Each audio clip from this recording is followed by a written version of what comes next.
Hi friends, welcome back to the channel. In today's tutorial, I'm going to show you how to create a fully automatic Gantt chart in Excel. This is one of the most powerful project planning tools, and after you learn this, you'll be able to track plan versus actual dates very easily. So stay with me till the end because every step is important. Do you want to create a Gantt chart or time plan exactly like the one shown here? First, create the blank Excel sheet. To save time, we will copy this. An existing table here, let's arrange the columns and cells properly. Go to the format cell and change the text orientation from horizontal to vertical. To enter the project start date, just type the first date and drag it across the row to extend the dates automatically. Next, let's clean up the layout. Select the entire date row and double-click on the right border of any column. This will auto-fit all column widths. Now, select the full working area and apply all borders. This creates a clean grid for our Gantt chart. Part 2. Conditional formatting, the main step.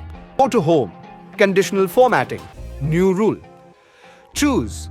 Use a formula to determine which cells to format.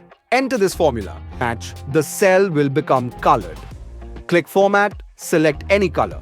I prefer blue for plan and green for actual. Click OK. Apply OK. And you'll immediately see the bar appear for that activity's date range. Now drag the formatting across the entire row. That's your plan bar. Repeat the same steps for the actual row, but choose a different color, usually green. Go to the Home tab, Conditional Formatting, New Rule. Choose the last option. Use a formula to determine which cells to format. Type this formula. Now click Format. Choose green color for actual. Click OK, then Apply and then OK. And look, the cells automatically turn green based on the actual start and end dates. Now simply drag this formatting across the entire row. You can see the green bar appearing exactly between the given dates. Part 4. Team Diaton's Portfolio Final Demo. Now let's check the automation. If I change the start date, notice how the bar shifts.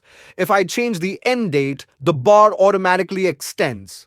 This is the power of conditional formatting. You now have a fully dynamic Gantt chart. If you found this tutorial useful, don't forget to like, subscribe, and share this video with your friends and colleagues. Comment below if you want a download link for the template or an advanced Gantt chart with dependencies. Thanks for watching, and I'll see you in the next video. Thanks for watching to our channel, Simply Tech Hub. Don't forget to like and subscribe.